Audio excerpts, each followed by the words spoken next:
Okay, this is Big Boss from Foxhound Woodsball coming to you from Fort Lauderdale, and this is going to follow our Tactical Paintball 101 series. We're going to be discussing battle belts. Now, I know what you're thinking, it's just Molly, stuff like that, but there's actually a bit of history involved in this.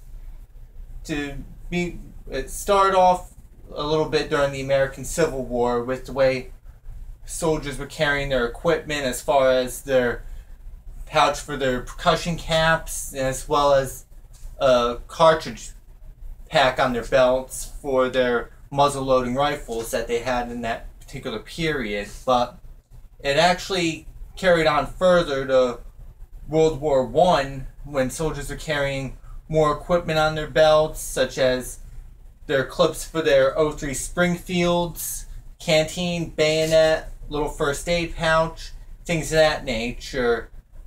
It hasn't changed from World War I and through World War II, Korea. It really changed drastically during Vietnam. Though the same stuff was there, it changed dramatically in form of the type of pouches and stuff like that. Example being this LC2 setup that I have here. This is a bit of a modernized version, but you should get the general idea. Now, back during Vietnam, the best straps that were used for their Alice gear of the time, their all-purpose lightweight individual carry equipment, was the H-harness. Now, this one is a modernized version I got off eBay, but it's still the same general concept to help balance the weight of your equipment, so that way you're not losing it or the belt's not being dragged down by the weight of the equipment you're carrying. Now, for a paintball player, what does all this have to do with the sport as far as being a tactical paintball player? Well, this is basically used as a base layer setup. So, you can just take something like this, throw it on, you're out on the field, no time whatsoever. This is simplistic to use, it's bare basics. As you can see, all my gear is supported.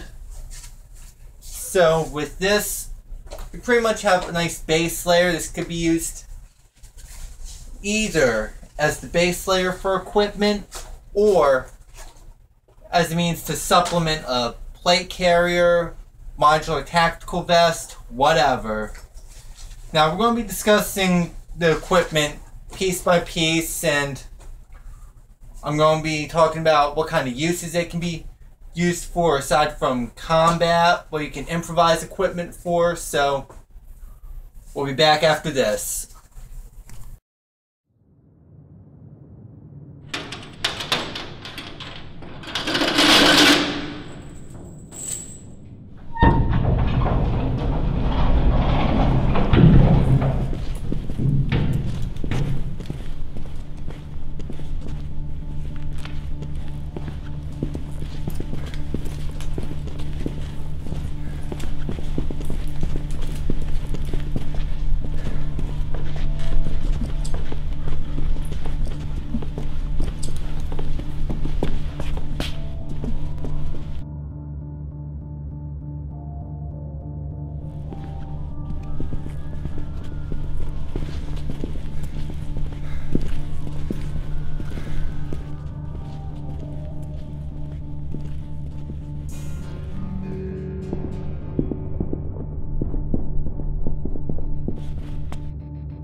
Alright, we're back, and as you can see, we're in the LC2 setup as my battle belt setup, pretty much.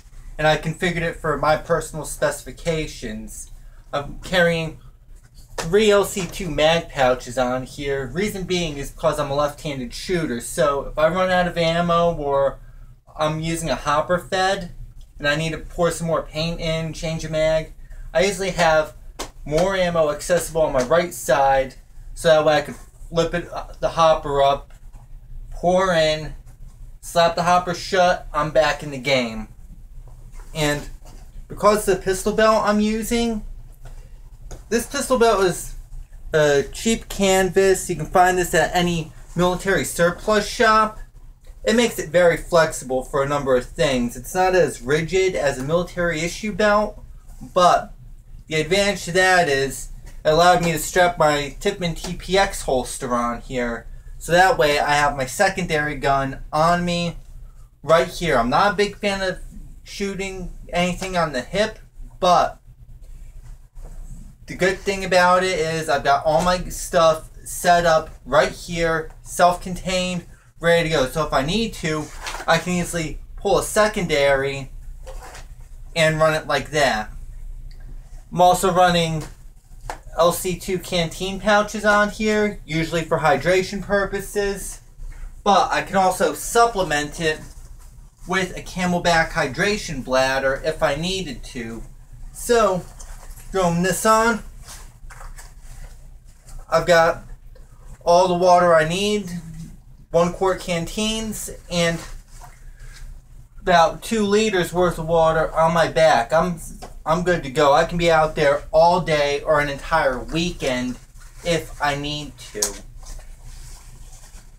Now, moving up to the suspenders, I've got this Alice LC1 first aid / compass pouch. You can throw a battle dressing in here. You could throw a military type compass. But me personally, I usually use this particular pouch for small items, small little knickknacks like a extra barrel condom, or in my particular case, yeah, this thing also does pretty good for a pack of smokes or a little tin of chewing tobacco if you're so inclined to those particular vices. Now, the butt pack on here is your standard Blackhawk butt pack. This is their LC2 version. As you can see, this butt pack's pretty much a vast improvement over the standard GI issue butt packs that you probably have used during basic training for all those that were in the service. Now, what makes this one superior is you can cinch down these quick release buckles, and it also has these little rubber things on here on both the bottom and the top for strapping on additional equipment, or you've got this little webbing right here for other LC2 Alice accessories, or you can even put Molly type pouches on here depending upon their size. Now, I usually use this large open area generally for smaller items such as extra barrel condoms, extra paint. I throw a first aid kit in here if I need to, or I can even throw this 20-ounce CO2 tank in here on a remote line. Beauty to this is, because of its location, it's in the right place for me, so that way I'm able to just access it. I can turn it on, I can turn it off, I could get to it in the event I start leaking air rather rapidly. So, throw my gear on.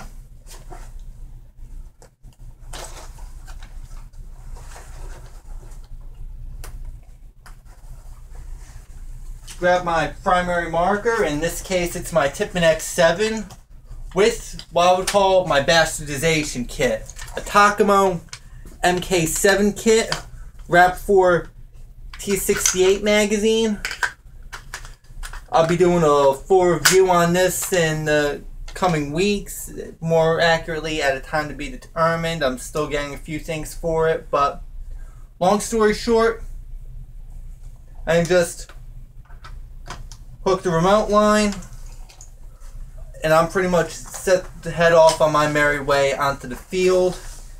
Beauty about this setup, it is light, it is breathable. This thing is basic modularity compared to the newer Molly battle belts that are on the market, but this thing is still worthy to be used on the field. This is still good to be used. With my marker setup and everything, I may have a little bit of a problem getting to my secondary because of the remote, depending upon how much slack I've got in there.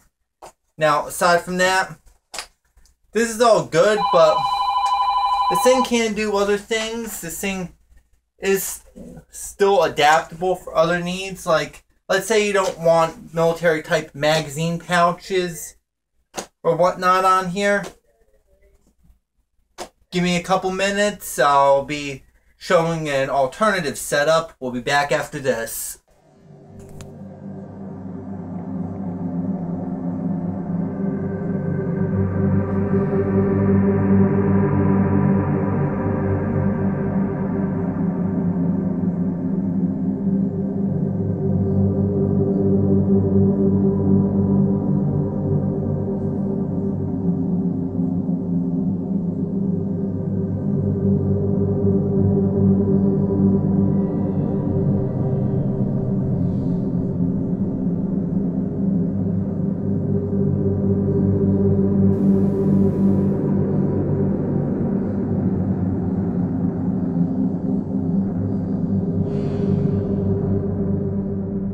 Okay, now we're back. Now, as you can see, I altered the gear setup a little bit.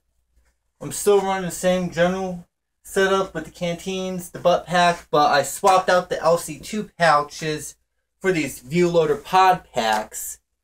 They come in 100 round capacity and 140 round capacity, holds 2 pods each. You can get these at Walmart or any other place paintball products are sold. As you can see, got all my pods right here, and this is beneficial for me again because I am also a left-handed shooter, so I've got everything balanced out. This is what I love about these particular types of H-rigs, web gear, whatever you want to call it. It is flexible enough for you to just grab and go for a pickup game and everything like that, but you can also supplement a tactical vest with it. You could rig it into equipment if you need to, as far as example being this airsoft interceptor vest. As you can see, it's got these little straps on here, particularly for web gear. So give me one moment.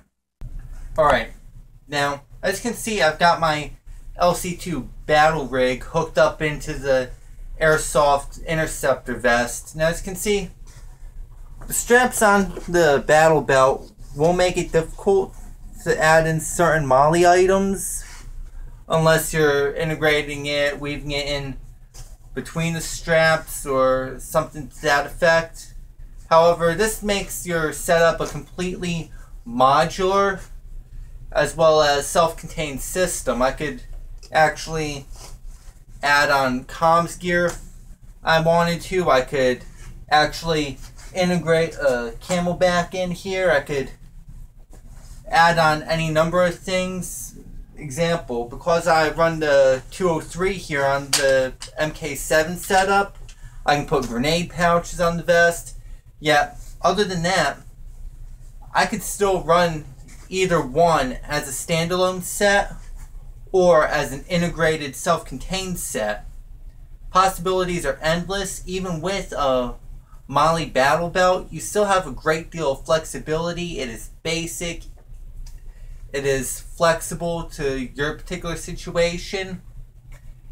And with a setup like this, some of the more snobbish people, quote unquote, might think you're a newbie or something like that. Yet, for an experienced budget baller, this stuff holds a wide range of applications, especially if you're the kind that plays tactical paintball or a diehard milsim or scenario player. this stuff leaves you with a wide range of options. So you can catch the written version of this at outerheavenpaintball.blogspot.com. A link will be posted in the description to this video. And with that, this is Big Boss. I'm out of here.